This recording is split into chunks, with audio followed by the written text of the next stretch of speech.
బ్రహ్మర్షి పితామహ పత్రిజీ, బ్రహ్మర్షి పితామహ పత్రిజీ, బ్రహ్మర్షి పితామహ పత్రిజీ. పిఎంసి ప్రేక్షదేవులందరికీ కూడా నమస్కారాలు తెలియజేసుకుంటున్నాను. నేను పిఎంసిలో అనేక రకాలైనటువంటి శీర్షికల ద్వారా ఎంతో జ్ఞానాన్ని మనం తగ్గరోలా మనం తీసుకోగలుగుతున్నాం. అట్లాగే పత్రిజీతోటి నా ప్రయాణం ఈ శీర్షికలు కూడా ఇప్పటికే ఎంతోమంది సీనియర్ మోస్ట్ పిరమిడ్ మాస్టర్స్ అంతా కూడా పత్రిజీ లక్ష్యమే వారి లక్ష్యంగా భావించి ఈ పిఎస్ఎస్ మూవ్మెంట్లో అటు ధ్యాన ప్రచారం కానీ, శాఖాహార ప్రచారం కానీ, పిరమిడ్ కట్టే వాళ్ళని ఎంకరేజ్ చేయటం కానీ, అన్నిటికీ మించి పత్రిజీ యొక్క కాన్సెప్ట్ ధ్యాన జగత్తు, శాఖాహార జగత్తు ఏవైతే ఉన్నాయో వాటి కోసం మన ఉన్నటువంటి పిఎంసి ఛానల్ ఎంత వర్క్ చేస్తుందో తెలిసి ఛానల్ను బలోపేతం చేయటం కూడా వాళ్ళ ప్రణాళికలో ఒక భాగంగానే చేయటం జరుగుతుంది. అట్లా ఈరోజు మన ముందుకి కొత్తగూడెం పట్టణం నుంచి మురళీకృష్ణ గారు వచ్చున్నారు. వారి యొక్క జీవిత అనుభవాలంతా కూడా ఎలా ఉన్నాయి, ఈ పత్రిక పరిచయం అయిన తర్వాత వారిలో వచ్చేటువంటి మార్పులు ఇవన్నీ కూడా స్వయంగా వారిని అడిగి మనం తెలుసుకుందాం. నమస్తే. నమస్కారం మురళీకృష్ణ గారు. నమస్తే నాన్న. నేటివి ఎక్కడ పుట్టారు, ఏమిటి పరిస్థితి? మీరు ఇక్కడ కొత్తగూడెం లోకలే. పుట్టింది ఇక్కడే పుట్టాను. ఓకే. ఎంతవరకు చదువుకోగలిగారు? నేను ఇంటర్ చేశాను sir. Inter discontinue. Okay. ITI complete చేశాను. ఓకే. ఇక అక్కడి నుంచి ఏమిటి, ఏమైనా ఉద్యోగ ప్రయత్నాలా లేదంటే? ప్రైవేట్ జాబ్ చేస్తా. జాబ్తో పాటు ఫైనాన్స్ కూడా చేస్తాను. నేను వ్యాపారం కూడా చేస్తా. వ్యాపారం నడుస్తుంది. చిన్నతనం నుండి ఆధ్యాత్మిక అవగాహన ఏమిటి, ఏమైనా ఉందా మీరు, లేకపోతే తర్వాత వచ్చిందా? చిన్నప్పటి నుంచి నాకు ఈ శివుడు బొమ్మలన్నా, ఈ గౌతమ్ బుద్ధుడు బొమ్మలన్నా అలా కూర్చోవాలనేది నాకు ఒక కుతూహలంగా ఉండేది. బుద్ధుడు బొమ్మ చూసారు ఎవరైనా మీరు ఊరు వెళ్తే ఇది తీసుకొచ్చి నాకు ఇవ్వండి అని ఒక ఆనందంతో చెప్పేవాడిని వాళ్ళని. ఓకే. చెప్తా ఆ బుద్ధుడు బొమ్మను చూడగానే చాలా ఇష్టపడేవాడిని. ఇంకోటి ఏంటంటే మేము ఒకసారి భద్రాచలం వెళ్ళిన తర్వాత మన సెంటర్ ఉండేది అనుకోకుండా, పిరమిడ్ అనేది నాకు తెలియదు అప్పుడు. ఓకే. అనుకోకుండా దాని కింద వెళ్ళి కూర్చున్నాం. ఈ ధ్యానంలోకి వచ్చిన తర్వాత మేము అక్కడికి వెళ్ళామని యాదృచ్ఛికంగా మాకు అర్థమైంది. ఓకే. ఓకే. ఇవన్నీ మీకు కొన్ని ఆలోచనలు ఉండేవి, ఇవన్నీ జీవితంలో. ఈ ధ్యానానికి రాకముందు పూజలు చేసేవాళ్ళము. అంటే పూజలు అంటే చేసేవాళ్ళంలే కానీ సంతృప్తిగా చేసి ఆనందం కాదు, బాధాపరంగా ఏంది చేయడం, ఏంది రిజల్ట్, ఈ పూజలు చేయడం ఏంది రిజల్ట్ లేవు, ఒక ఇష్టపూర్వకంగా లేదు, ఆనందంగా చేసేవాళ్ళం కాదు, కష్టంగా చేయడం, ఏదో చేయాలన్నట్టు చేయాలి, మంచి జరుగుద్దట చేస్తే అనే కాన్సెప్ట్తో కానీ ఆనందం అనేది లేదు. ఏంది ఇది అని అర్థమయ్యేది కాదు. ఎన్ని రోజులు చేయాలి ఇది, బాధతో చేసేవాళ్ళం, హ్యాపీగా లేదు, బాధతో చేసేవాళ్ళం. ఓకే. ఓకే. తర్వాత మీ ధ్యాన పరిచయం అసలు ఎట్లా అయింది? అంటే ధ్యానానికి రాకముందు వేరే ఇంకేమన్నా స్పిరిచువల్ ఆర్గనైజేషన్ మనకి చాలా ఉన్నాయి కదా, ఎట్టిన వెళ్ళటం కానీ? SSYకి వెళ్ళాము. అంటే స్లిమ్గా ఉండాలి, మంచి అందంగా ఉండాలి అనేది కాన్సెప్ట్ తోటి SSYకి వెళ్ళాము. ఓకే. SSYకి వెళ్ళిన తర్వాత మామూలుగా జనాలు వచ్చి ఎక్సర్సైజ్లు అవి చేసి, ఈ ధ్యానం అనేది అక్కడ ఏం చెప్పలేదు. ధ్యానం కోసం 1% చెప్పలేదు అక్కడ. సోహం అని చెప్పేవాళ్ళు కానీ అది పెద్దగా పట్టించుకోలేదు. ఓన్లీ బాడీ ఎక్సర్సైజ్ పరంగా చెప్పేవాళ్ళు. అదొకటి పరిచయము. దానివల్ల దాంతో మళ్ళీ ధ్యాన పరిచయం జరిగింది మా తమ్ముడు ద్వారా. జరిగింది. మా తమ్ముడు ధ్యానం పరిచయం అయిన తర్వాత నన్ను తీసుకెళ్ళిండు. అట్లా జరిగింది. ఓన్ బ్రదరా? Own brother. ఎట్లా వచ్చింది ఆయనకి, ఎట్లా వచ్చింది? మేము ముగ్గురం బ్రదర్స్. మా పెద్దన్న ఫ్రెండ్, మా అన్నయ్య భూపాలపల్లిలో పనిచేసేవాడు. ఓకే. వాళ్ళ కొలీకు కొత్తగూడెం ట్రాన్స్ఫర్ అయింది. ఆయన కొత్తగూడెం వచ్చిండు. ఓకే. కొత్తగూడెం వస్తే మా ఇంటి దగ్గరికి వచ్చి రెంట్ హౌస్ కావాలంటే వాళ్ళకి చూపించాం. చూపించిన తర్వాత అట్లా పరిచయం అయిన తర్వాత ఆయన వెళ్ళి గాయత్రి పరివార్ అది చేసేవాళ్ళు. అప్పుడే నాకు రీసెంట్గా మ్యారేజ్ అయింది. మా మిస్సెస్ క్యారింగ్ యజ్ఞం కోసము ఇల్లందు తీసుకెళ్లారు. అక్కడికి వెళ్ళిన తర్వాత వాళ్ళ వైఫ్ ఒక ఆమె పరిపూర్ణ అని ఆమె ఉంది. ఆమె కూడా పిరమిడ్ మాస్టరే. వాళ్ళు చూసి అయిన తర్వాత మా ఇంటికి వచ్చింది. ఒకసారి పరిచయం పెరిగి మా ఇంటికి వచ్చి వాళ్ళు క్లోజ్ అయ్యారు. మా తమ్ముడు వాళ్ళు క్లోజ్ అయ్యేసరికి మా తమ్ముడు గట్రా ధ్యాన పరిచయం జరిగింది. అట్లా దానివల్ల మా ఇంట్లోకి ధ్యాన ఎంటర్ అయిపోయింది. మీ తమ్ముడు ద్వారా ఎంటర్ అయ్యింది. అవును సార్. సరే. ఫస్ట్ డే మీరు ధ్యానంలో కూర్చోబెట్టినప్పుడు ఎట్లా ఫీల్ అయ్యారు? చాలా హ్యాపీగా ఫీల్ అయ్యాం సార్. అంటే ధ్యానం పద్ధతి అనేది నాకు స్పెసిఫిక్గా ఎవరు చెప్పలేదు. మీ తమ్ముడు కూడా మీకేం చెప్పలేదు? పరిపూర్ణ గారు కూడా చెప్పినా నాకు పెద్దగా ఎక్కలేదు. ఓకే. ఈ ధ్యానంలో వచ్చి రోజు చేసుకుంటూ పోతుంటే సారు మాటల ద్వారా, సారు పాటలు ఉంటాయి కదా మన, ఉన్నదారా ధ్యానం అంటే శ్వాస మీద ధ్యాస, కళ్ళు చీకటి చేసుకోండి, ఓకే మంచి అగరబత్తులు పెట్టుకోండి. ఓకే ఇవన్నీ ఆయన ఆ మాటలు వినడం ద్వారా నాకు చక్కగా ధ్యానం మీద క్లారిటీ వచ్చింది. ఈ పుస్తకాలు ఎన్ని చదివినా పెద్దగా ఎక్కలేదులే కానీ క్యాసెట్లు సీడీల ద్వారా ఆయన వింటుంటే చక్కగా అనిపించి అక్కడ ఒక క్లారిటీ వచ్చి సహజమైన శ్వాసని గమనించాలి. ధ్యానం అంటే శ్వాస మీద ధ్యాస అనే ఒక వర్డ్ తెలుసు, ఓకే కానీ ధ్యాన వివరణ ఓకే సహజమైన శ్వాసనే గమనించాలి, ప్రయత్నపూర్వకంగా తీసుకోవద్దు ఓకే అని ఇది ఒక క్లారిటీ. తర్వాత అప్పుడు నాకు ఒక స్పష్టత వచ్చింది. ఓకే స్పష్టత వచ్చిన తర్వాత కూడా నేను ఎవరికి పరిచయమే ధ్యానం చెప్పినా ఈ క్లారిటీ ఇచ్చటం నేను అది శ్వాస మీద ధ్యాస, ధ్యానం అంటే శ్వాస మీద ధ్యాస అని ఒక వర్డ్ చెప్పి ఇడిచిపెట్టలేదు. ఓకే సహజంగా జరుగుతున్న దాన్ని మీరు ఆలోచనలు వస్తేనే సహజంగా జరుగుతున్న శ్వాసమైన మీ ధ్యాసను పెట్టాలని క్లారిటీ ఇచ్చడాన్ని నేను పొందాను కాబట్టి చెప్పగలను. అంటే ఇవన్నీ దేని ద్వారా విన్నారు మీరు? నేను సారు సెల్లులో ఈ మెమొరీ కార్డ్ వేసుకొని ధ్యానంలో పెట్టుకుని వినేవాళ్ళం ఇట్లా, అట్లా వినేవాళ్ళం. ఆ మాటల ద్వారా నాకు కొంచెం క్లారిటీ వచ్చింది. స్పెసిఫిక్గా ఇలా కూర్చోండి ఇవన్నీ అని నాకు ప్రత్యేకంగా ఎవరు చెప్పలేదు. అప్పటి నుంచి రెగ్యులర్గా కూర్చొని రెగ్యులర్గా కూర్చొని ఎట్లా ఫీల్ అయ్యేవాళ్ళు అప్పుడు మీరు? చాలా ధ్యానానికి ముందు లైఫ్కి ధ్యానంకి తర్వాత లైఫ్కి చాలా చేంజ్ సార్ టోటల్గా. అప్పుడు చాలా మూర్ఖంగా అనిపించేది, ఏంది ఇట్లా చేసేవాళ్ళం మనం. ఈ ధ్యానానికి వచ్చిన తర్వాత వన్ డే కూడా లిఫ్ట్ చేయలేదు, ఇంకా పూజల మీద అటు కాన్సన్ట్రేషన్ అసలు ఎటు పోలేదు. ఇక అసలు మనకు 1% నా పాత లైఫే గుర్తు రాలేదు టోటల్గా. అసలు 1% ద్వేషించడం లేదు, ఏం లేదు, అసలు ఆ గుర్తు లేదు ఆ లైఫ్. ఓకే పూజలకు వెళ్ళాలి, గుళ్ళోకి వెళ్ళాలి ఓకే అని సార్ కాన్సెప్ట్లు వినేవాడిని. విన్నప్పుడు చక్కగా అనిపించేది చాలా. అంటే ఆయన పుస్తకాలు చదివినప్పుడు చిన్న చిన్న బుక్స్ తీసుకొని చదివినప్పుడు దాంట్లో చక్కగా అనిపించేది, చాలా ఆనందంగా అనిపించేది. ఈ నుంచి ఇట్లానా అలానా అంటే అర్థం కావడానికి కారణం ఏంటంటే సామాన్య భాషలో ఈజీగా అంటే చదివితే కంపల్సరీగా ఎవరికైనా మైండ్కి ఎక్కుతుంది. ఓకే ఆనందం ఎక్కడం వేరే, మళ్ళీ ఎక్కిన తర్వాత కూడా ఆనందం అనిపిస్తుంది. ఆ ఎన్లైట్మెంట్లో సహజమైన మాటలు, వివరణలు, చిన్న గ్రాంధికంగా సంస్కృత పౌరుడు రాసిన సీనియర్ అని రాస్తే సీనియర్ అనే వర్డ్ అని ఎంత స్పష్టత ఇచ్చేవాళ్ళు. ఈ మాటలు హృదయానికి అవి విన్నప్పుడు చెప్పలేని ఆనందం అండి. ఆ అనుభూతికి వివరించే దేన్ని వివరించలేము ఇక్కడ. చాలా చక్కగా అనిపించేది. ఆయన ఆశయాలు నాకు మంచిగా అనిపించేది. అది సార్ బాగుంది. అక్కడి నుంచి రెగ్యులర్ ప్రాక్టీస్. ఆహార అలవాట్లు ఎలా ఉండే మీకు చిన్నప్పటి నుంచి? నా చిన్నప్పటి నుంచి నేను వెజిటేరియన్. అవునా? చిన్నప్పటి నుంచి వెజిటేరియన్, కానీ నేను వెజిటేరియన్ ఉండలేకపోయినా. అంటే వెజిటేరియన్ ఉండలేకపోయినా అంటే నేను తినేవాడిని కాదు. ఇంట్లో వాళ్ళు ఇది మైన్ ఏరియాలో ప్రతి సండే నాన్ వెజ్ తెచ్చి తీసుకునే అలవాటు అందరికి మైన్ ఏరియాలో. నాన్ వెజ్ అనగానే సండే అనగానే మాంసం తినాలి అనే ఒక ఫీల్డ్. నేను ఇంట్లో చిన్నప్పటి నుంచి తినేవాడిని కాదు సార్, నేను శాకాహారనే. మరి ఏందో నాకు అర్థం కాలేదు. మా ఇంట్లో పోచమ్మ అవి చేసి మాంసం పోగు తీసుకురాబో అంటే ఆ రక్తపు ఉంటాయి కదా సార్, అవి చూసారు నాకు ఇలాంటివి నేను పోను. అవి ముట్టుకోవాలంటే మా నాన్నగారు వాళ్ళ డ్యూటీ దగ్గర జల్సా జరిగి అవన్నీ తీసుకొస్తే నాకు చూడంగానే ఒకలాంటి చికాగా అనిపించింది. పోయటం కాదు, అయినా మా ఫాదర్ అక్కడ కొంచెం కర్రీ ఏదో తీసుకొస్తే మా మదర్ కొంచెం నేను మెత్తటి తినని ఒక్క పీస్ పెట్టినా నేను ఇష్టపడేవాడిని కాదు.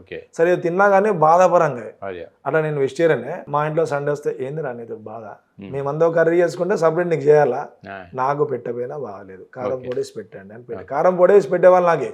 నా కోసం సపరేట్ నాన్ వెజ్ కాకుండా వేరే కర్రీ చేసేవాళ్ళు కాదు, నేను తినేవాడిని కాదు. అరే సండే వస్తే నీకు బాధ అయిపోయింది, నీతో ఇబ్బంది, నువ్వు మాంసం తింటే బలం వస్తారా అన్నారు.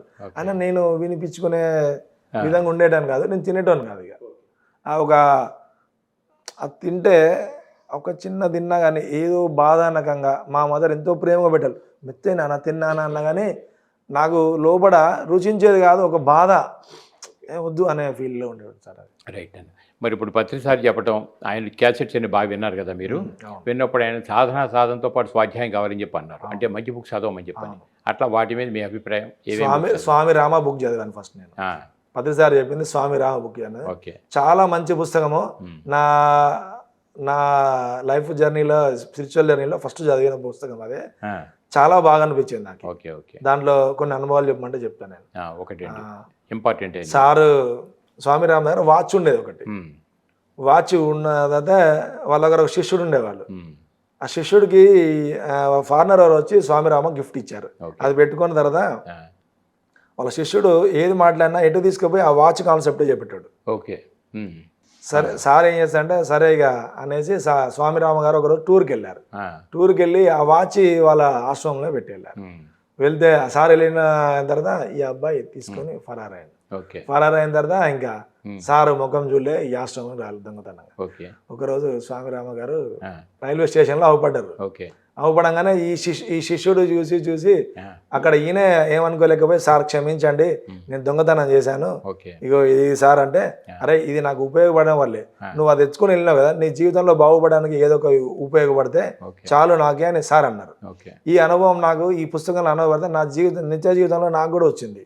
ఏమైందంటే నేను బెంగళూరు బుద్ధ పౌర్ణమి వేడుకలు జరుగుతుంటే నేను సెల్ అప్పుడు కొత్తలో కొనుక్కున్నా సార్, నేను ఇయర్ గుర్తులేదు, 13,000 పెట్టి కొట్టుకున్నప్పుడు నాకు ఈ సెల్ ఫోన్ కొనుక్కోవడం లేదు, యాదృచ్ఛికంగా కొనుక్కున్నా, ట్రేడింగ్ చేసడం కోసము కొనుక్కున్న తర్వాత నేను పడుకొని లేదు కదా, సెల్ అక్కడ పెట్టి వెళ్ళా. సెల్ అక్కడ వెళ్ళి వాషింగ్ రూమ్కి వెళ్ళి వచ్చేలోపు రిజర్వేషన్ కోటానే, కానీ నేను వచ్చేలోపు ఫోన్ మాయమైంది. ఫోన్ మాయమైతే లైట్గా ఉన్న తర్వాత మా మిస్సెస్ పక్కనే ఉండదు. సరే ఫోన్ అవ్వబడ్డది అక్కడ ఛార్జింగ్ పెట్టంటే, ఏమో అంటే నేను అందరిని అడిగిన, మా మరదలు మా తమ్ముడు అడిగితే ఫోన్ లేదు కామంగా ఉన్నా. నాకేం ఫీల్ ఉండే అంటే ఆ వస్తువు పోయింది, వాడు దొంగతనం చేసుకోపోయిండు, వాడు బాగుపడడానికి ఉపయోగపడితే చాలు, నాకు ఇంకొక వస్తువు వస్తుంది, నేచర్ ఇంకొకటి ఇది పోతే ఒక షర్ట్ పోతే ఇంకో కొత్త షర్ట్ ఎట్లా వస్తుందో అట్లా ఇస్తే నా ఫీల్తో ఉన్నా. ఇట్లా 2-3 మా ఇంట్లో ఒకసారి దొంగతనం జరిగి బాయిలర్ ఎత్తుకోపోయారు ఒక దొంగ, పోతే నేను హ్యాపీగానే ఫీల్ అయినా, ఓకే పోయింది, నీ పోతే నాదేంది, నా సొమ్మేంది, ఇంకోటి నేచర్ ఇవ్వడానికి రెడీగా ఉంది, ఇది తీసుకుపోతుంది అంటే దీనికన్నా బెస్ట్ ఏదో ఇచ్చడానికి రెడీగా ఉందని ఫీల్, తీసుకుపోయినాడు బాగుపడితే చాలు అనే ఫీలింగ్, అది నాకు చాలా ఆనందం ఇచ్చేది. ఇప్పటికి కూడా నాకు అదే కాన్సెప్ట్లో ఉన్నా సార్, చాలా ఆనందం ఇస్తుంది. పోయిన దానికోసం బాధ కృషించిపోవడం అనేది లేదు. ఓకే మా ఇంట్లో వాళ్ళు కొంచెం అది తిడుతున్నా, తిట్టొద్దు, భలే ఉన్నావు, వాడికి మనం ఏదో జన్మలో బాగా ఉంటాం, కొంచెం సార్ కాన్సెప్ట్ తెలిపిన తర్వాత అన్న తర్వాత హ్యాపీగా, అంటే 1% కూడా దానికోసం బాధపడే సమస్య లేదు. బాగుంది. ఇప్పుడు మరి పిరమిడ్ ఎనర్జీ అనేది ఉంది కదా, మీరు కూడా ఏమైనా ఇంట్లో పిరమిడ్ పెడతారా, లేకపోతే పిరమిడ్లో ధ్యానం చేయటం కానీ? మాది ఆత్మదీపం పిరమిడ్ సెంటర్ 2005 సార్, మాది 10 సార్ ఓపెనింగ్ వచ్చి మేమే పంపించారు ఓపెనింగ్కి. మళ్ళీ మీరు వచ్చిన తర్వాత మీ పిరమిడ్ ఓపెనింగ్కి వచ్చారు, కానీ సార్ రావాలని సంతృప్తితో కూడా మళ్ళీ సార్ పిలిపి సార్తో రిబ్బన్ కట్ చేయించాం పైన. మీరు ఫస్ట్ వచ్చారు, మళ్ళీ 10 సార్తో కూడా చేయించాలనే సంతృప్తితో కూడా సార్ తోటి వచ్చాము. అలాగే పిరమిడ్ పేరు ఆత్మదీపం పిరమిడ్. మా చుట్టుపక్కల వాళ్ళందరూ వస్తారు, ఆ పిరమిడ్ యూజ్ చేసుకొని చాలామంది వెజిటేరియన్స్ మారారు. సంవత్సరాలుగా లక్షలు పెట్టి జీవితాన్ని ఆరోగ్యాన్ని సంప్రాప్తించుకోలేని వాళ్ళు కొంత ధ్యానం చేసి ఎంతో చేశారు. వాళ్ళు కూడా చాలామందికి చెప్పి, ఉదాహరణకు వాళ్ళ ద్వారా కూడా చాలామంది బాగుపడ్డ వాళ్ళు ఉన్నారు. మా దగ్గర చాలామంది వెజిటేరియన్గా మారారు, నిత్య ధ్యానంగా చేస్తున్నారు. మా సెంటర్ కూడా చక్కగా సాగుతుంది సార్, నాకు చక్కగా బాగుంది. మాకు సంతృప్తి. పిరమిడ్ వచ్చిన తర్వాత కూడా మా ఇంటి వాతావరణం మారిపోయింది. ఇంకొకటి ఏంటంటే పిరమిడ్ వల్ల చుట్టుపక్కల పరిసరాలు బాగుపడతాయి అని దానికి ఒక అనుభవం చెప్పగలను నేను. మా ఇంటి పక్కన ఒక చెట్టు ఉండేది, మామిడి చెట్టు, ఒక 8 వంకర్లు 9 వంకర్లతోటి రకరకాల గజ్జి ఉండేది. మేము పిరమిడ్ కట్టిన తర్వాత టోటల్గా ఆ మామిడి చెట్టు షేపు మారిపోయి, మామిడి చెట్టు షేప్ కాయ షేప్ మారిపోయి న్యాచురల్గా వచ్చింది. అంటే అంతకుముందు కాయలు మొత్తము పొంపిర్లు ఉంటాయి కదా ఒళ్ళంతా లావులావుగా, అట్లా కాయ గజ్జిగా ఉండేది, తినేవాళ్ళు కాదు, తెగులు వచ్చినట్టు ఉండేది. తెగులు కాదు, దాని మీద మొత్తం బొడుసులు నేటిస్తారు, అట్లా ఉండేది. కాయ చూడంగానే తినబుద్ధి కాకపోయేది. కానీ ఈ పిరమిడ్ కట్టిన తర్వాత నేను గమనించిన అలా యొక్క మార్పును గమనించి చెప్పా చుట్టుపక్కల. అంతకుముందు మాకు ఎలక్ట్రిసిటీ బిల్ కూడా ఎక్కువ ఉండేది, పిరమిడ్ వచ్చిన తర్వాత టోటల్గా చేంజ్ అయింది. వచ్చిన తర్వాత మా ఇంట్లో నేను అనుకున్న మార్పులు, నేను ఒక సూపర్వైజర్ని ఒక ఏరియాలో, ఏది హెడ్ ఆఫీస్ హౌస్ కీపింగ్కి నేను ఒక సూపర్వైజర్ని. క్లీనింగ్ అంటే కొంచెం బాగా మెయింటెనెన్స్, వర్కర్స్ మెయింటెనెన్స్ కాబట్టి సూపర్వైజర్ కాబట్టి అలానే మెయింటైన్ చేయాలనేది నా ఆలోచన. నేను అనుకున్నంత విధంగా ఇంట్లో ఉండేది కాదు, కోప్పడేటాను కొంచెం, అంటే మైండ్ కొంచెం ఈ పిరమిడ్ వచ్చిన తర్వాత టోటల్గా చేంజ్ అయింది. నాకు చాలా హ్యాపీ అనిపించింది. పిరమిడ్ యూజింగ్ చాలా చక్కగా అనిపించేది సార్. 10 మందికి ఉపయోగపడుతుంది, మీకు ఉపయోగపడుతుంది. పిరమిడ్లో కూడా చాలా అనుభవాలు ఉన్నాయి. ఒకసారి నేను కూర్చొని పిరమిడ్లో ధ్యానం చేస్తుంటే సడన్గా నేను ఒకసారి ధ్యానం అయిపోయింది, ఇట్లా వెనక కొరగపోయినా, కొరగపోతుంటే టక్కని కింద పడేసరికి పత్రిసారి హాస్టల్గా మరి ఫిజికల్ బాడీ అని వచ్చి నా వెనక చేతిని ఇట్లా పెట్టి ఆపారు. ఓకే. నాకు చాలా బాగా అనిపించింది అదొకటి. కూర్చున్న ఫీలింగ్ ఒకటి వచ్చింది, రకరకాల అనుభవాలు, చాలా మార్పులు వచ్చినాయి దాంట్లో. ఇప్పుడు మరి మీ పిరమిడ్ దగ్గర మీరు క్లాసెస్ కండక్ట్ చేస్తారా లేకపోతే బయట కూడా ఏమైనా పిలిచి వెళ్తుంటారా? మేము చెప్తాం జనరల్గా. అంటే సబ్జెక్ట్ క్లాస్ అంటే మెడిటేషన్ అయిపోయిన తర్వాత 15-20 మినిట్స్ సజ్జన సాంగత్యం లాగా చెప్తా ఉంటాము. ఓకే. నేను కూడా ఒక 4-5 ఇయర్స్ మన సత్తుపల్లి దగ్గర ఊరు ఉండే సార్, ఒక 2-3 ఇయర్స్కు ఒక 3 hours క్లాస్ తీసుకుంటాను. ఈ సేతు క్లాస్ లాగా సంకల్పాలు చెప్పి అక్కడ చేసేవాడిని. వాళ్ళు అక్కడ పరిచయం అయిన తర్వాత లలిత గారు అని మీతో ఇంటర్వ్యూ తీసుకున్నారు. వాళ్ళు లలిత గారు మీకు తెలుసా, శ్రీనివాస టీచర్, మీకు వాళ్ళ పరిచయం బాగా క్లోజ్, మైలవరం. వాళ్ళు నాకు పరిచయం అయిన మురళి గారు అని ఇంటర్వ్యూలో చెప్పుంటారు. వాళ్ళు పరిచయం అయిన భగవద్గీత ఇచ్చా. వాళ్ళు ఒక 4-5 ఇయర్స్ వెళ్ళి అక్కడికి వెళ్ళిన తర్వాత వాళ్ళు చాలా డెవలప్ అయ్యారు. నాకు సంతృప్తి అనిపించింది అక్కడికి వెళ్ళిన తర్వాత. వాళ్ళు నేను భగవద్గీత ఇస్తే చాలా బాధపడుతూ తీసుకుని వాళ్ళు బెంగళూరు వెళ్ళేటోళ్ళు. మేడం ఈ భగవద్గీత తీసుకోండి, మీరు అక్కడికి వెళ్ళిన తర్వాత ఖాళీగా ఉంటారు, మీరు బెంగళూరు పిరమిడ్ని విజిట్ చేయండి, మీ లైఫ్ టర్నింగ్ అవుద్ది అని చెప్పిన. నేను ఎప్పుడు వాళ్ళకి భగవద్గీత ఇస్తే వాళ్ళు ఏదో యాదృచ్ఛికంగా తీసుకున్నారు. తర్వాత పత్రిసారి ఒకరోజు మీటింగ్ వెళ్ళినప్పుడు ఎక్కడో 100 మంది ముందున్నారు గుంపులో, అమ్మాయిని సపరేట్గా వీళ్ళందరినీ పిలిచి భగవద్గీత ఇస్తే ఆమె హ్యాపీగా ఫీల్ అయింది. సార్ మీరు అప్పుడు భగవద్గీత ఇచ్చారు, ఇప్పుడు నాకు సార్ ఎందుకు ఇచ్చిందో నాకు అర్థమైంది, నా జన్మ లక్ష్యం ఈ భగవద్గీత చెప్పడమే కావచ్చు అని ఆమె ఒక ఛానల్ పెట్టింది. వాళ్ళు మాకు చాలా క్లోజ్ అయ్యారు సార్, చాలా రేర్. అని అక్కడికి వెళ్ళినా, నేను అక్కడికి వెళ్ళింది ఒక 2-3 ఇయర్స్ అయినా కానీ వాళ్ళలో ఆ మార్పు నేను చాలా సంతోషంగా నా జీవిత లక్ష్యం ఇదే కావచ్చు అని. అంటే కేవలము నా పిరమిడ్లోనే కాదు, మేము బయటకు వెళ్ళి ఎవరు నాతో మాట్లాడినా కొంచెం క్లోజ్ ఫ్రీ అయ్యి ఏదైనా సమస్య చెప్తే చాలు, ఎప్పుడు మన అస్త్రం మన ఏంది శ్వాస మీద ధ్యాస అస్త్రం ప్రయోగించాలనే కాన్సెప్ట్ తోటే ఉంటాం. అంటే మెయిన్ నా ఉద్దేశం ఏంటంటే మనం సంతోషంగా ఉంటున్నాం, అందరూ ఉండాలి అనేది నాకు. అది మామూలుగా ఏదో బలవంతంగా పత్రి సారు లక్ష్యం అని కాదు, ఆ లక్ష్యంలో భాగంగా చెప్పాలి. వాడు విన్నడా వినపోని నా ధర్మం ఏంది, ఒక మొక్క నాటడం, అవి ఫలితాలు ఇస్తాయా లేవా, మన పని మనం చేయడం అనేది ఎవరు కనబడినా చెప్పేవాళ్ళం. మా ఇంట్లో కూడా ధ్యానంలోకి వచ్చాక మా మదర్కి వచ్చారు, మా మదరు, మా మిస్సెస్. మా ఇంట్లో కూడా అందరు వెజిటేరియన్స్. వెజిటేరియన్స్ కావడానికి కూడా కొన్ని ఈ ధ్యానం నేను చెప్తే మా మిస్సెస్ కూడా స్టార్టింగ్ ఆగానే మీరు చేసుకోండి అనేది చెప్తాను. కనీసం నువ్వు మరి నీకు ఫస్ట్ మా ఇంట్లో ఒక పాప, మాకు చిన్న జాబ్ చేస్తున్నప్పుడు నేను ఒక 2006లో మ్యారేజ్ అయింది. చిన్న జాబ్ చేస్తుంది, చిన్న జాబ్ కదా మనకి ఎందుకు, ఓ బేబీ జాబ్లా మనకి ఎందుకు అని అనేటోంది. అంటే లేదండి మనకు 2 పిల్లలు ఉండాలి, మా అత్తగారు మా అమ్మ వాళ్ళు తెలుసుగా పెద్దవాళ్ళు, అరే తోడు ఉండాలిరా అంటే మరి నెక్స్ట్ ఎవరైనా మీరు యాక్సెప్ట్ చేయాలి. ఫస్ట్ బేబీ పుట్టింది, నేను యాక్సెప్ట్ చేసిన, మా బేబీ వచ్చినందుకు నాకు చాలా సంతోషంగా ఫీల్ అయినా. కానీ మా మిస్సెస్ కానీ మా మదర్ కానీ వీళ్ళు యాక్సెప్ట్ చేయాలి, ఆడపిల్ల అనే ఫీల్లో ఉంటుంది. మరి నెక్స్ట్ బాబు కావాలా అని మీరు ఫీల్లో ఉండొద్దు అని మా మిస్సెస్ మేము కొంచెం 4 years గ్యాప్గా లూప్ లాగా ఇచ్చి గ్యాప్ మెయింటైన్ చేస్తే మా ఇంటి వాళ్ళు అందరూ అనుమానం పడి, ఏంట్రా నువ్వు 4 years ఏంది ఇంక కొడుకు లేడు ఏంటి అంటే, కొడుకు లేడని కాదు, మీ ఇష్టమా నా ఇష్టమా, నా జీవితం నా ఇష్టం, సాదేది లేదు, మీరు ఇప్పుడు ఒంటరి తప్పించుకుంటారు, నెక్స్ట్ నేను అన్ని చదువులు ఇవన్నీ అని బాగా ప్రెస్ చేస్తే వాళ్ళు బాగా, మా మదర్ బాగా ఫీల్ అయ్యారు. మరి ఏంది మా నెక్స్ట్ ప్రోగ్రామ్, మరి సరే నెక్స్ట్ బేబీ తీసుకోవాలన్నా ఎవరైనా యాక్సెప్ట్ చేయాలి. మీరు అబార్షన్ లాంటిది చూపించుకోవడం పాపనా బాబా అనేది ఏంటైతే నేను చెయ్యను, ఎవరైనా యాక్సెప్ట్ చేసేటట్టయితే అంటే మా మిస్సెస్ అన్నారు మనకు బాబే కావాలండి. మా మిస్సెస్ అప్పుడు ధ్యానం చేసేది కాదు, నీవు బాబు కావాలంటే నేను చెప్పిన పని ఒకటి చేస్తే కంపల్సరీ అవుతారు అన్నారు. ఏంటి అన్నది, ధ్యానం చెయ్యి, మాంసం తినకుండా ఆప్షన్ అంటే బాబు పుట్టిన తర్వాత నేను మాంసం తినడం బంద్ చేస్తా అండి. బాబు పుట్టకుంటే నేను కూడా మాంసం తింటా, బాబు పుడితే నువ్వు మానే నేను మానేస్తా, నేను ఆల్రెడీ వెజిటేరియన్ అన్న తర్వాత మా మిస్సెస్ ఆ రోజు ధ్యానం చేయడం స్టార్ట్ చేసింది.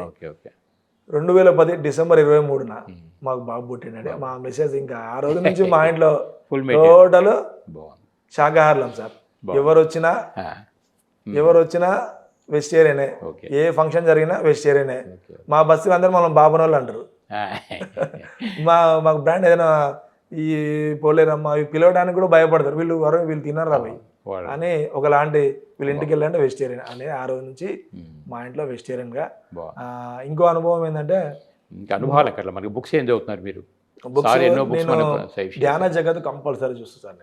నాకు చాలా ఇష్టమైన కాన్సెప్ట్, ఫస్ట్ కాన్సెప్ట్ అయిన కాన్సెప్ట్లో పశువు పశుపతి అనే కాన్సెప్ట్ అక్కడ మనకి ఓవరాల్గా మీరు ధ్యాన శక్తి మ్యాగజైన్ చదువుతారు, మ్యాగజైన్ పత్రిక కంపల్సరీ కాన్సెప్ట్లు అన్ని కూడా దానిలో తీసుకుంటారు. 100% సార్. మరి ఇప్పుడు పత్రిక ఎంత ఆ మ్యాగజైన్ ఆ మానస పత్రిక ప్రతి తెలుగువాడి ఇంట్లో ఉండాలని కోరుతున్నారు కదా, దానికోసం మిగతా వాళ్ళతో చందాలు కట్టిస్తారా, ఏం చేస్తుంటారు మీరు? నేను కొన్ని మ్యాగజైన్స్ నేను ఒక 5-10 మ్యాగజైన్స్ తెప్పించుకుంటా. ఓకే. నా చుట్టుపక్కల వాళ్ళందరికీ కంపల్సరీ నేను షేర్ చేస్తాను. నాకు అది నేను మ్యాగజైన్ ఫస్ట్ తీసుకున్న నుంచి నేను ఇంతవరకు మ్యాగజైన్ పంచనేలు అంటూ లేదు. 2008 కానీ మ్యాగజైన్ స్టార్ట్ అయిన ఎప్పుడైందో అప్పుడు తీసుకున్నా. ఇప్పటి వరకు నేను మ్యాగజైన్ పంచనేలు అంటూ లేదు. ప్రతి నెల అప్పటి నుంచి ఆ మ్యాగజైన్ పంచడమే కాదు, నేను ధ్యానంలోకి వచ్చిన తర్వాత నా శాలరీలో ఒక 10% తీసేవాడిని. ఇప్పుడు అప్పటి నుంచి ఇప్పటి వరకు నేను ఆ పనే చేస్తున్నా. 100% దాంట్లో నేను ఉన్నా సార్. నేను బాగుంది, వెళ్ళిపోతుంది. ఇప్పుడు క్లాసులు చెప్పడానికి మీకు మీ సెంటర్ వరకైనా బయట కూడా ఏమైనా పిలిచి క్లాసులు చెప్తారా? నేను సెంటర్ వరకే పరిమితంగా ఉన్నాను. ఎందుకంటే ధ్యాన ప్రచారం అనేది పత్రిజీ కాన్సెప్ట్ లో మెయిన్ ధ్యాన ప్రచారం కావాలి కదా. ఇప్పుడు నాకు వీలున్నంత వరకు నేను వెళ్ళినా ఎవరిని అడిగినా నాకు తెలిసిన వారు గంటలు చెప్పకపోయినా ఒక ½ an hour వరకు చెప్పగలను. నేను బాగా విశ్వసించిన సబ్జెక్ట్ ఏంటంటే యద్భావం తద్భావం, దీన్ని మించిన సూత్రం లేదు. నేను 100% దీంట్లో విశ్వసిస్తా. దీంట్లో నేను భావనా శక్తి పుస్తకం చదివిన తర్వాత నాకు చాలా చేంజెస్ వచ్చినాయి. ఎలాంటి భావనతో ఉండాలి, ఏంటి మనం అసలు ఏంటి, మనకు ఏ జరిగినా ఎలాంటి విషయాలు ఎలా తీసుకోవాలి అనేది చక్కగా నాకు భావనా శక్తి బాగా సబ్జెక్ట్ అనేది ఇంకిపోయింది. ఇంకా దీనికి మించింది లేదు అనేది. బయట క్లాసులకి వెళ్ళి వీటి గురించి ఎక్కువ ప్రాపకాండ చేస్తుంటారు. ఎందుకంటే పత్రిజీ కాన్సెప్టే ధ్యాన జగత్. ఎందుకంటే ఏ ధ్యానం అయితే మన ప్రభావితం చేస్తాం ప్రపంచం అందరికీ అందాలన్న, మరి అందరికీ అందాలంటే మరి మనం కూడా బయటికి వెళ్ళి 10 మందికి క్లాసులు చెప్పాలి కదా, ఒక పార్ట్ అవుతుంది. రెండోది మరి ఇప్పుడు ర్యాలీలు, ఇప్పుడు మీరంటే శాఖాహారిగా మారిపోయారు. మేము 100% ర్యాలీలకు వెళ్ళడానికి ఇష్టపడదు. ఓకే. మా 100 పిరమిడ్స్ తరపు నుంచి మేము గ్రూప్ ఉన్నాం. ఈ గ్రూప్గా మేము ఎక్కడికి వెళ్ళినా సపోర్ట్ చేయడం ర్యాలీకి. ఓకే. మేము కూడా ర్యాలీలు చేస్తుంటాం. సార్ బర్త్డే అప్పుడైతే 100% చేస్తాం సార్. బాగుంది. మరి ఇప్పుడు పిరమిడ్లు తయారు చేయటం కానీ మిగతా పిరమిడ్ మేకింగ్ నాకు వచ్చు. కాపర్ పిరమిడ్స్ కూడా చేపిస్తా ఉంటా. ఓకే. ఓకే. నాకు పిరమిడ్ మేకింగ్ నేర్పించింది మా గురువు గారు శరత్ గారు. ఇంకో గురువు కూడా, నా డ్రైవింగ్ గురువు కూడా. 3 days నాకు ఫస్ట్ డే 3 days నాకు డ్రైవింగ్ నేర్పించిన గురువు. ఆయన నా జీవితంలోకి వచ్చినాక ఆయన ద్వారా నాకు చాలా మార్పులు జరిగినాయండి. మంచి స్నేహితుడు, మంచి ధ్యాన మిత్రులు చాలా పరిచయం అయ్యారు. ఆయన తోటి నాకు ఒక 10 సార్లు ఎట్లా ఫీల్ అవుతానో శరత్ గారు కూడా నేను అట్లా ఫీల్ అవుతా. చాలా హ్యాపీగా ఉంటాయి ఆయనతోటి. చాలా ఆనందమైన ఫ్రెండ్ నాకు ఆయన. బాగుంది. మరి ఇప్పుడు పత్రిక ఎన్నిసార్లు కలిసి ఉంటారు సుమారుగా? మీరు ఒక 4-5 times కలిసి. 4-5 ఏమైనా పర్సనల్గా మాట్లాడటం కానీ ఆయన తోటి? సార్ తోటి నేను మా పిరమిడ్ ఓపెనింగ్ వచ్చినప్పుడు ఓకే సార్ తోటి కలిశాను. సారు కొత్త బాధ లేదు, నీవు పరిచయం ఉన్న వ్యక్తి అంటూ లాగే ఉండదు. చాలా ఆప్యాయంగా ప్రేమగా ఎన్నో సంవత్సరాల ఫ్రెండ్షిప్ ఉన్నట్టుగా ఆయన మనతో ఉంటారు. ఆయనకి అందరూ సమానమే చాలా. ఏంటంటే 10 నుంచి వచ్చిన సారు కూడా పరిచయం ఉండే ఫ్రెండ్. సారు జనరల్గా బ్రేక్ఫాస్ట్ చేస్తున్నప్పుడు వెళ్ళినా కూడా అరే రారా ప్లేట్ తీసుకోండి అని ఆప్యాయత అసలు ఎక్కడ అనేది నేను పొందలేదు అసలు. చక్కగా ఆనందం అనేది హ్యాపీగా అనిపించేది. బాగుంది. ఇప్పుడు మరి అట్లాగే సారు ఉన్నంత వరకు సారు ఉన్నారు. సారికి మరి ఆయన ప్రణాళిక అయిపోబట్టి ఏమో తెలియదు. అందులో ప్రపంచవ్యాప్తం కావాలంటే మనకు తిరగాలంటే ఇబ్బంది కాబట్టి నాకు మంచి ఛానల్ కావాలని ఆయన కోరటం. ఒక యూట్యూబ్ ఛానల్గా వచ్చినటువంటిది ఈరోజు శాటిలైట్ ఛానల్ వెళ్ళిపో ప్రపంచంలో ఇన్ని దేశాలకు వెళ్తుందంటే లక్షల నుంచి కొన్ని కోట్ల మందిని మోటివేట్ చేస్తాం. ఇప్పుడు దాన్ని మీరు ఏ విధంగా బలపరుస్తుంటారు? సరే, ఈ పిరమిడ్ మెడిటేషన్ చాలా ఇంపార్టెంట్. స్టార్టింగ్ మనకు అర్థం కాలేదులే కానీ అది నేను కూడా ఒక షేర్ హోల్డర్నే. స్టార్టింగ్ నుంచే నేను షేర్ హోల్డర్. నాకు దీనిలో చేయడానికి కారణం ఏంటంటే నేను ఉద్యోగ రీత్యా నేను సరిగా నాకు కుదరదు కాబట్టి ప్రత్యేకంగానో పరోక్షంగానో ఈ పిరమిడ్ ఛానల్ అనేది పనిచేస్తుంది. మనం దానిలో భాగస్వామి కావాలి అనే కాన్సెప్ట్ మీద నేను 2 times షేర్ తీసుకోవడం జరిగింది. 2 times షేర్ తీసుకోవడం మాకు తెలిసిన వాళ్ళతో కూడా నేను కట్టించాను, ఒక 2-3 తోటి. నాకు ఈ పిరమిడ్ మెడిటేషన్ ఛానల్ చాలా ఇంపార్టెంట్. అయితే ఇంకోటి ఏంటంటే పిరమిడ్ మెడిటేషన్ చాలా అనేది ఎందుకు ఇంపార్టెంట్ అంటే ఇది డిజిటల్ యుగం. ఏ ట్రెండ్ ఉంటే ఆ ట్రెండ్ పట్టుకొని మనం మూవ్ కావాలి. ఇది డిజిటల్ యుగం కాబట్టి చెప్తే వినేవాడు లేడు, టీవీ చూసి వినేవాడు ఉన్నాడు. ఇప్పుడు చెప్పుడితే వినే బోర్గా ఫీల్ అవుతారు. అదే టీవీ అయితే చక్కగా అంటే ట్రెండ్ ఇది, ఏ ట్రెండ్లో ఉంటే ఆ ట్రెండ్ తగ్గట్టు మనం వాళ్ళకి తీసుకుపోవడం అనేది నాకు మంచిగా అనిపించింది. ఈ పిరమిడ్ మెడిటేషన్ ఛానల్ని నాకు తెలిసినంత వరకు నా శాయశక్తిలా హెల్ప్ చేయడమే నా పని. దాన్ని ముందు బ్రాండ్ అంబాసిడర్స్ ఉన్నారు. ఇప్పుడు మరి వాళ్ళ ఒక ఛానల్ మెయింటైన్ చేయడం అంటే ఎంత సఫర్ అవుతున్నారో కొన్ని మెయింటైన్ చేయలేక ఆగిపోయినవి కూడా ఉన్నాయి. అవునవును. కానీ అటువంటిప్పుడు పత్రిక కోరిక ఏంటంటే బీబీసీ న్యూస్ ఛానల్లో బీబీసీ ఎలా వస్తుందో రాబోయే కాలానికి మన పిఎంసీ అంటే పిరమిడ్ మెయింటైన్ చేయాలి అట్లా వెళ్తున్నాను అంటారు. బట్ మా పద్యాన్ని సంకల్పం ఎంత బలంగా ఉన్నా భౌతికంగా మన పని మనం చేయాలిగా. బలోపేతం చేయటం కోసం అలా అంబాసిడర్స్గా చేరటం కానీ ఆ ధ్యానదాత సుఖీభావ నెల కింద ఇచ్చేటట్టుగా కొన్ని స్కీమ్స్ ఉన్నాయి. అలా స్కీమ్స్ అని కూడా అయితే నన్ను రీసెంట్గా నాకు చాలా దృఢంగా ఉంది దానిలో చేరాలనేది. ఓకే. మా ఫ్రెండ్స్ తోటి ఒకసారి మీటింగ్ వెళ్ళినప్పుడు నేను దీనిలో చేరదాం అబ్బా అంటే మా ఫ్రెండ్స్ కొంచెం నన్ను వెనకాల లాగిండ్రు. అంటే వాళ్ళకి అవగాహన లేక ఇప్పుడు వాళ్ళకి అవగాహన వచ్చి మంచిగా ముందుకెళ్ళన్నారు. ఓకే. నేను యాక్చువల్గా నాకు ఈ వృత్తి ఇష్టం, కలెక్షన్ చేయడం, మనీ నేను బిజినెస్ కూడా అది కలెక్షన్ చేయడం నాకు ఇష్టం. రీసెంట్గా ఒక 1 month క్రితం నేను అంబాసిడర్గా చేసిండ్రు. నాకు ఇక నేను ఈ కడతాలు మూమెంట్ అయిన తర్వాత నేను చేస్తా. నాకు ఇష్టమైన వృత్తి. పత్రికారు కూడా ఎవరెవరు ఏ పని చేస్తారు అనేది దానిలో చూసి ఆయన ఎట్లా అటాచ్మెంట్ చేస్తారు. నాకు ఈ కలెక్షన్ మూమెంట్ అనేది నాకు ఇష్టం. 100% దానిలో సక్సీడ్గా నేను చేస్తాను సార్. అది అంబాసిడర్గా నాకు ఇష్టమైన పని అది.